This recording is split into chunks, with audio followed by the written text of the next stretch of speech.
السلام عليكم ورحمة الله وبركاته. وعليكم السلام ورحمة الله وبركاته. المقاتلين ضباطا ورجال. أريد أن أجاوب باشا الصغير على قولي. نعم جاوبوا. أجاوب على الوادية. جاوبوا عافية.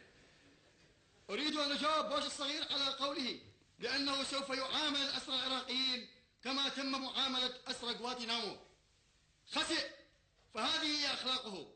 أقول له نحن لن نكن عبيدا لغير الله عز وجل، ونحن نسعى للنصر والشهادة. احنا ليس لدينا شك أبدا في أنكم ترثون تاريخ عظيم، وأنتم إن شاء الله